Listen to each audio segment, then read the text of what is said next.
With the conquest of Plains Indians, the long westward march that had begun with the arrival of the first European settlers more than 200 years earlier was finally over. Already the United States was looking for new worlds to conquer beyond its own national borders. American factories are making more than the American people can use. American soil is producing more than they can consume. Fate has written our policy for us. The trade of the world must and shall be ours.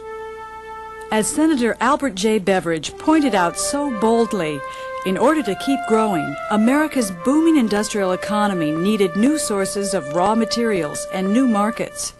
In the decades following the Civil War, the United States would expand its trade, its territories, and its influence.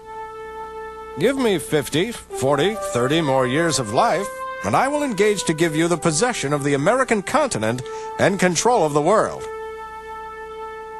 Back in 1867, Secretary of State William Seward was ahead of his time. When he arranged for the United States to purchase far-off Alaska from Russia for $7 million, Americans were unprepared for new territories and ridiculed the deal as Seward's folly. Congress only approved the purchase because it expected that Canada would also become part of the United States. The nation pushed next into the Pacific, where it wanted to acquire bases for the booming whaling and sealing industries. The United States' expanding role in the world was motivated by the belief it was serving an important part in improving conditions in what were thought to be less fortunate nations.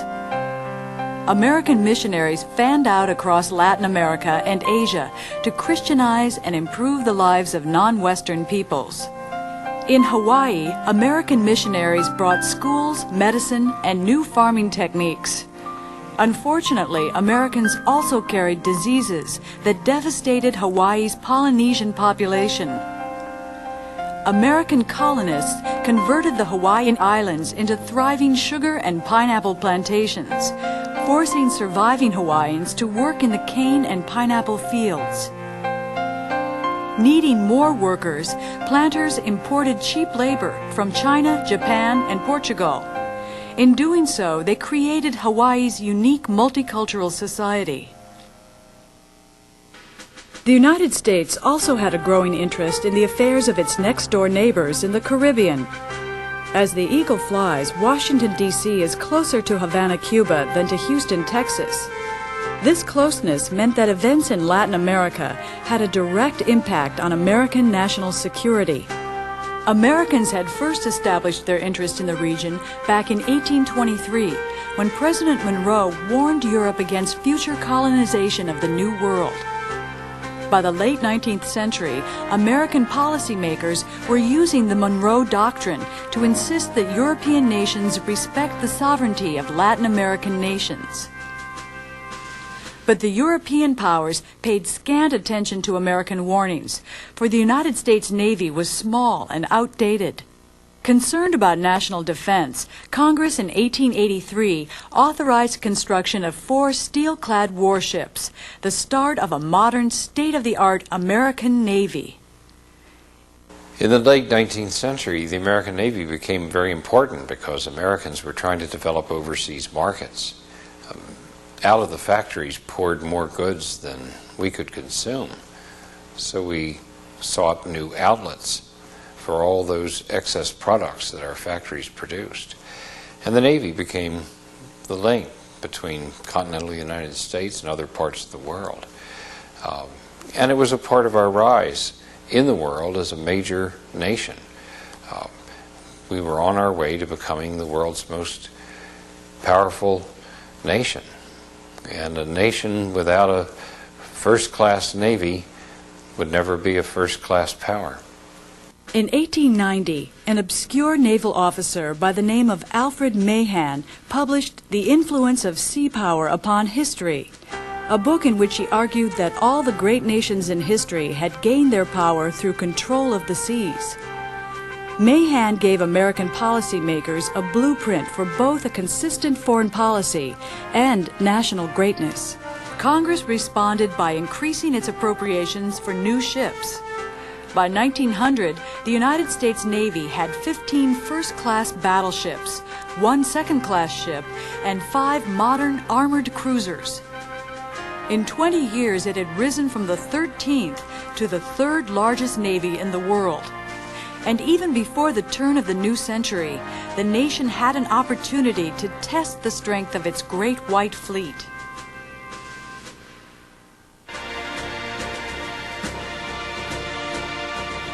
In February 1895, Cuban nationalists once again rebelled against their Spanish rulers. In the course of a brutal and bloody civil war, the Spaniards herded Cuban civilians into concentration camps where more than 200,000 died of starvation, exposure, and dysentery. Back in the United States, newspaper publishers Joseph Pulitzer of New York World and William Randolph Hearst of the Journal fired off blasts of exaggerated, sometimes false, but always sensational stories to create public outrage, increase the sale of their papers, and force Congress to help the Cuban revolutionaries. A wave of sympathy for the Cubans swept across the U.S. People demanded that the American government do something to help. On the evening of February 15th, the American battleship Maine was resting peacefully in Havana Harbor on a courtesy call to the Cubans. Suddenly, an explosion went off, and the Maine sank like a stone, taking 260 American sailors down with it. Although there was no evidence to link the Spanish to the explosion, the American public wanted revenge. Calling for Americans to remember the Maine, the American press called for war. On April 11th, President William McKinley asked Congress for the authority to intervene to end the fighting in Cuba. In the name of humanity, in the name of civilization, in behalf of endangered American interests, which give us the right and the duty to speak and to act, the war in Cuba must stop. Negotiations with Spain dragged on until April 23rd, when McKinley called for 125,000 volunteers for military service. The next day, Spain issued a formal declaration of war. Deeply influenced by Mahan's book, a high-strung Assistant Secretary of the Navy by the name of Theodore Roosevelt took it upon himself, while his boss was away for the weekend, to cable Commodore George Dewey to sail to Spain's Philippines in the event of war. There, Dewey smashed the Spanish fleet in Manila Bay. When word reached the White House that the United States was now in possession of a group of islands halfway around the world, President McKinley thought it a strange way to free nearby Cuba. Back in the Caribbean, the United States quickly crushed all Spanish resistance. The splendid little war with Spain lasted all of 3 months. When it was over, the United States found itself in possession of an overseas empire, for Congress had also annexed Hawaii and Samoa.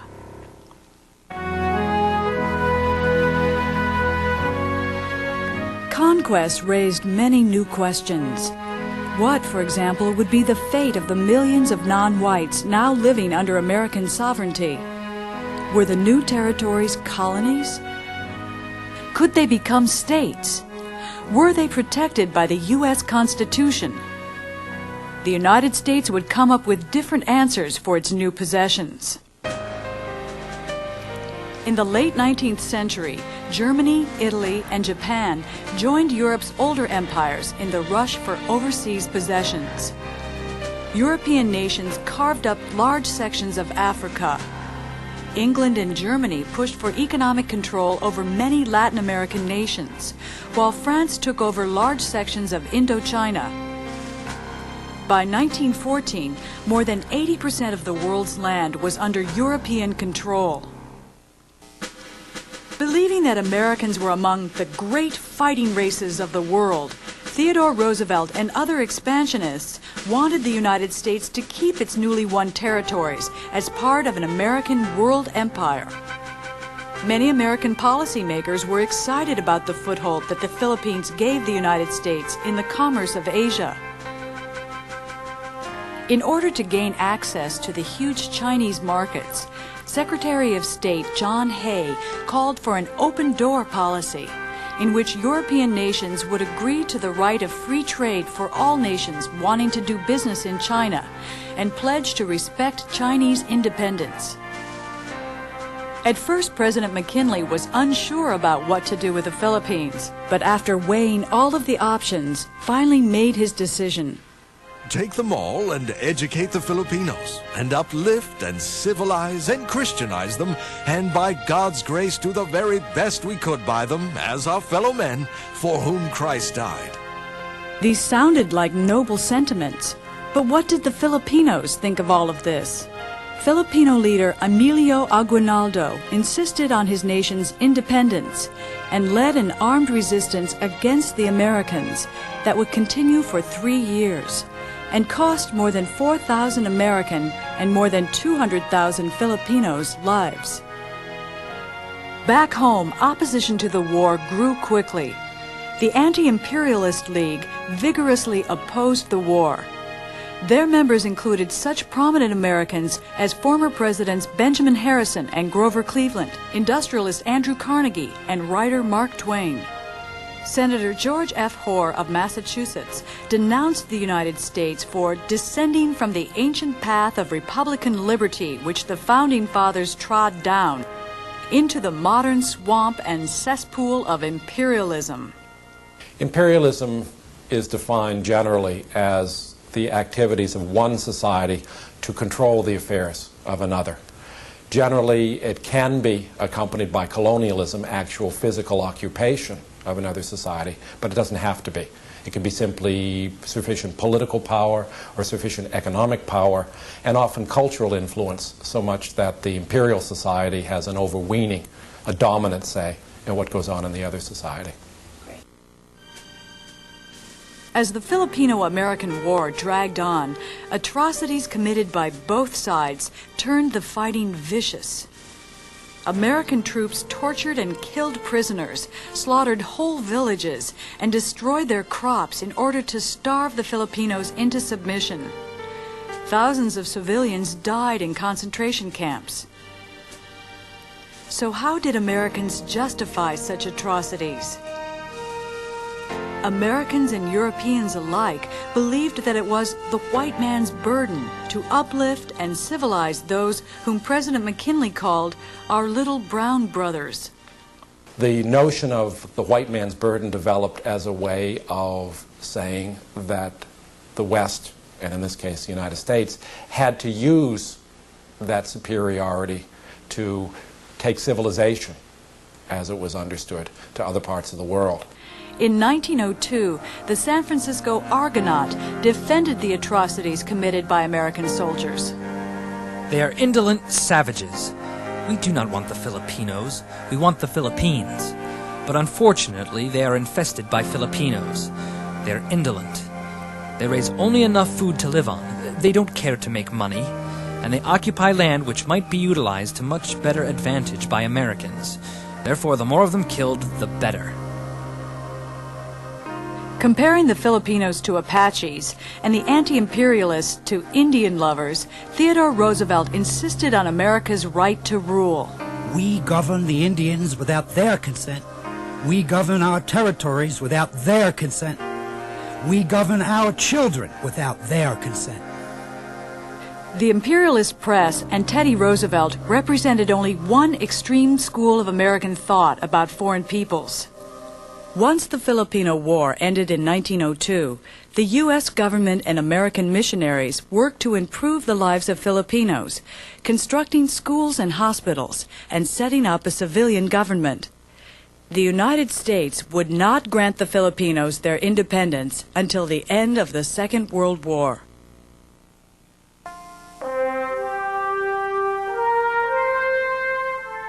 At the end of the Spanish-American War, the United States also had to figure out what to do with islands it had taken from Spain.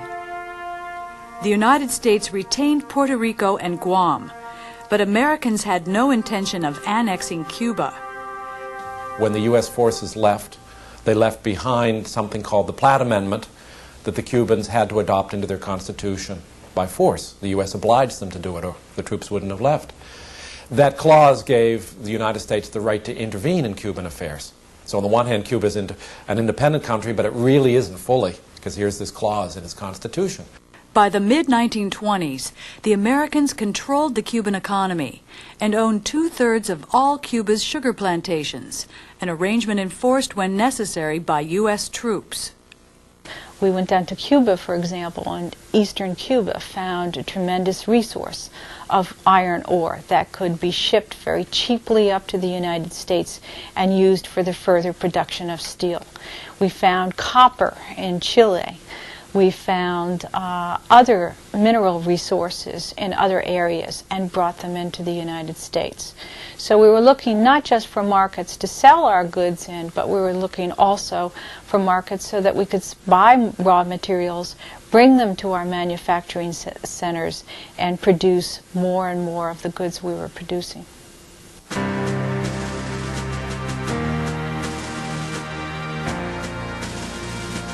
During the Spanish-American War, it had taken the USS Oregon 60 days to steam from the Pacific to the Atlantic.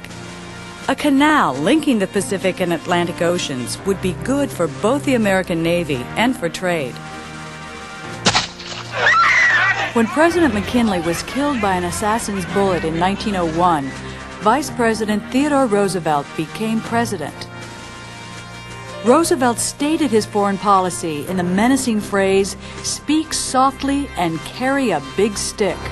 By big stick, he meant power, and he meant to use that power to get the United States a canal. Strong-armed by the United States, Colombia gave up the province of Panama, which immediately signed a treaty allowing the U.S. to build its canal. Construction of the Panama Canal was a marvel of modern engineering. By the time the canal finally opened in 1914, the Army Corps of Engineers had dug enough dirt out of the Big Ditch to build 63 replicas of the Pyramid of Cheops.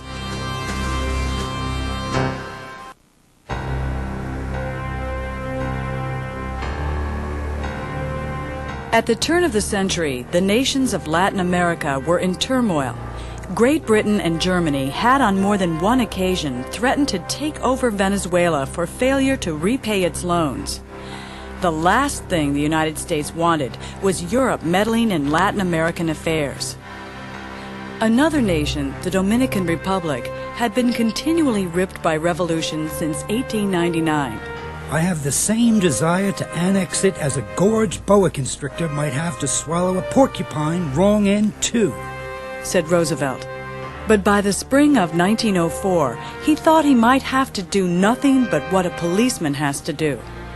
Chronic wrongdoing and the adherence of the United States to the Monroe Doctrine may force the United States, however reluctantly, in flagrant cases of such wrongdoing or impotence, to exercise of an international police power. So when Theodore Roosevelt in 1904 created something that became known as the corollary or the addition to the Monroe Doctrine, it claimed the United States' right to intervene in all the rest of the continent in order to keep order and to prevent what he called wrongdoing. The United States set itself up then as the enforcer, as the society that would decide what the standards were and would enforce them elsewhere. Roosevelt's corollary to the Monroe Doctrine changed it from a prohibition upon European meddling into a brash promise of United States regulation of the Americas. From 1898 to 1932, the United States sent troops to 9 different Caribbean nations, a total of 34 different times.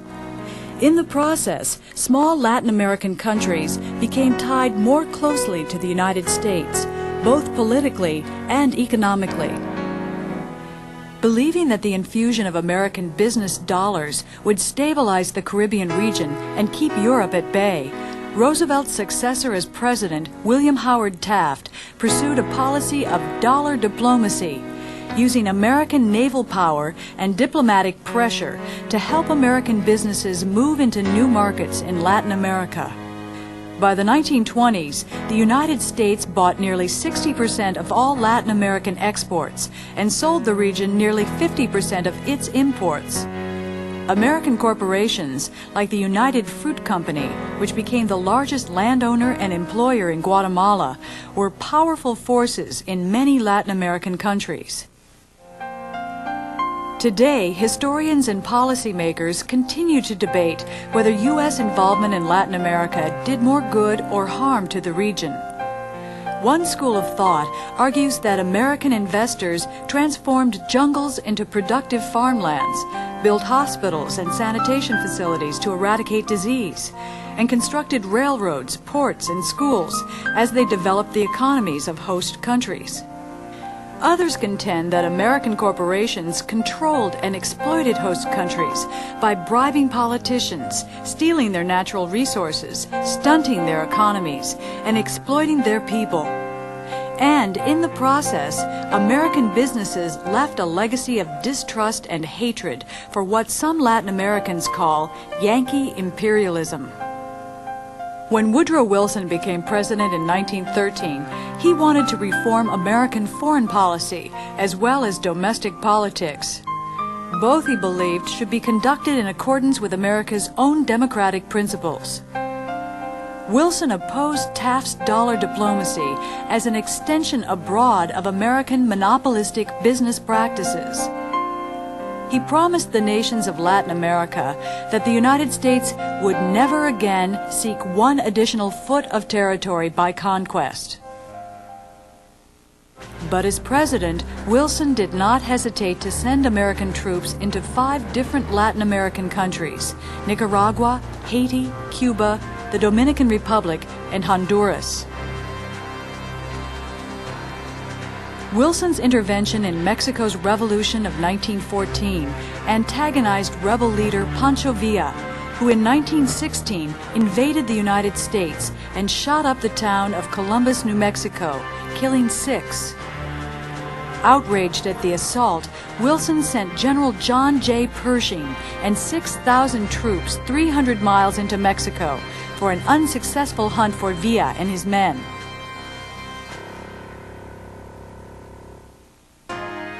In the 50 years between the end of the Civil War and Pershing's expedition in Mexico, the United States had emerged as a major military power, expanded its trade and territory, and begun to export the American way of life to peoples in both Asia and the Caribbean.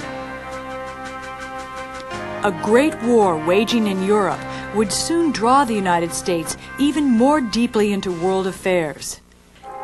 By the early 20th century, the United States had indeed joined the ranks of the great nations of the world.